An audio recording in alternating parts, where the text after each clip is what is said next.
Your Wednesday night mystery, an ancient symbol of death, This is the key. becomes the mark Where did you see this? of a female serial killer. It's making me crazy. It's like she's inside of me. Snapdragon. She wants to be stopped. Why the flower guy? Baywatch's Pamela Anderson, as you have never seen her I've before. been waiting for you, David. For the first time on television, Every fantasy has to have a little pain. an erotic thriller that will leave you breathless. Your Wednesday night mystery premiere, Snapdragon, on Channel 9.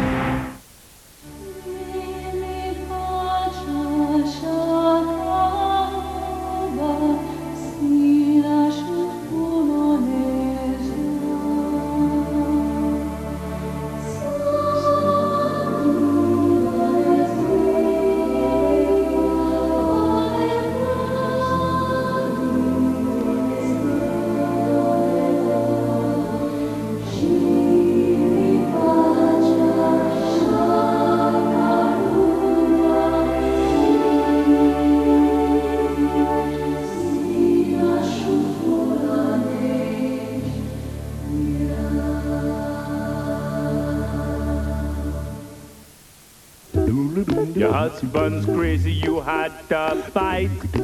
He thinks he won, but that's alright. Don't worry. Be happy. Be happy now. She's a Nutella kid, and he's a Nutella kid. Hey kid, aren't you lucky Nutella for afternoon tea? You know, being a mum's not that easy. You want to give your kids something that they like, yet know it's not bad for them. Nutella has no artificial colours or preservatives. It's natural. Hazelnut, skim milk, cocoa, yet it has about half the fat of peanut butter. That's right. The hazelnut chocolate spread that kids love to eat. In 1885, the first petrol-driven car takes to the road, travelling less than 1 mile per hour.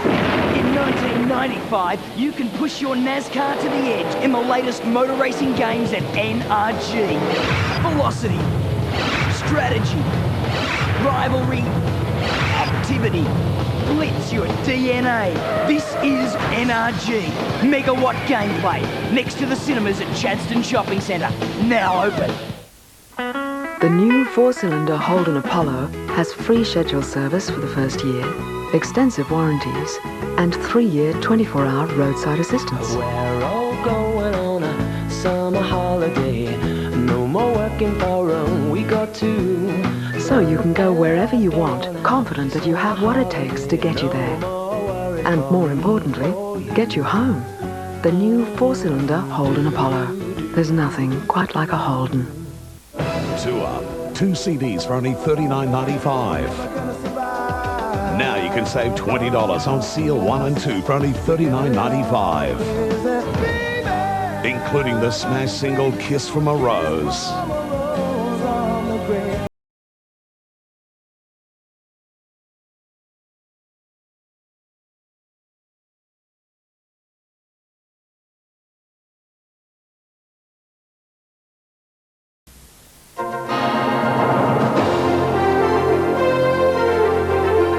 Newsbreak, brought to you by National Mutual.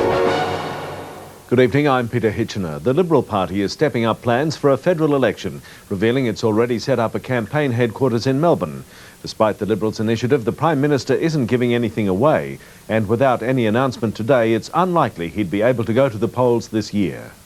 The Prime Minister's window of opportunity for an election this year is closing rapidly, but the opposition is convinced Mr Keating isn't going to hold off until 1996. I think the Prime Minister certainly is desperate to go before Christmas.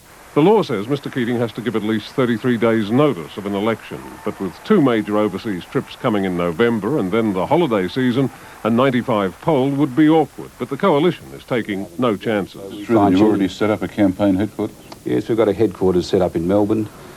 A lot of the work done, 98% of the policy work done, a lot of preparation. And preparation was certainly the watchword from senior Labor figures launching retiring ACTU President Martin Ferguson's campaign for Parliament today. This election's going to be a difficult election. And Martin Ferguson sums up the dilemma facing all the candidates on both sides of politics. That's the Prime Minister's call. And while senior cabinet ministers continue to insist that the election won't be until next year, Mr Keating, pointedly, is stepping up an increasingly intense on-the-road blitz of public appearances and very high-profile speeches. Peter Harvey, Canberra. Workers at Melbourne's Royal Show are mourning the death of a 25-year-old ride operator killed in a freak accident. It's believed to be the first accidental fatality in the history of Royal Shows in Australia. A fourth-generation showman, George Madges, had owned and operated the Miami Music Ride, identical to this one, for just 6 months. When rain began falling last night, he stepped out onto the ride's platform to cover a loudspeaker with plastic. He got too close to it. He shouldn't have been doing it when the ride was going, clearly, and he got too close, he misjudged it, and he was hit by the ride, and I think killed instantly. Show organisers say it's the first time a ride operator has been killed in the 130-year history of the Melbourne Show and other state royal shows. It's hit the close-knit community hard. Well, we're just distraught. We've been shocked. 500 people attended a memorial service for the dead man at the showgrounds this afternoon. 6 people have been injured in what's believed to be a gang-related shootout in Sydney last night. Police say a gang armed with rifles and shotguns opened fire on a group of men outside a Croatian club in the southwestern suburbs. More than 30 shots were fired, half a dozen machetes and meat cleavers were found at the scene. I think it's extremely lucky nobody was killed. Extremely lucky. Detectives believe it may be linked to last month's execution of a leader of a notorious Asian crime gang. A 26-year-old Adelaide man has died after fire engulfed his home. Neighbours heard screams for help, but by the time rescuers reached the man, there was little they could do. Firefighters say there are no suspicious circumstances. And in northern Queensland, a man has survived a horrific accident after his utility was rolled and crushed under a tractor hauling sugarcane. Emergency services had to use a crane to lift the tractor off the crushed vehicle before they could free the man, who was taken to hospital with cuts and a suspected back injury. Natasha Johnson, National 9 News. In one of France's biggest anti-nuclear rallies, thousands of protesters have marched through the streets of Paris, calling for an end to the testing program in the Pacific. He's faced them in Mururoa, now they're in his own backyard. We came here with a petition of over 300,000 Australian school children's signatures and an art exhibition of their work to let the French public just know how angry we are about the testing in the South Pacific. Protesters in Paris racking up the pressure on Jacques Chirac. 150 organisations mustered 5,000 people for the latest in a series of anti-nuclear protests in France. In Tahiti, meanwhile, a change of tactics. Local opposition leaders have given up hope now of stopping the bomb. They're working on a new strategy, avoiding the destructive protests that followed the first test.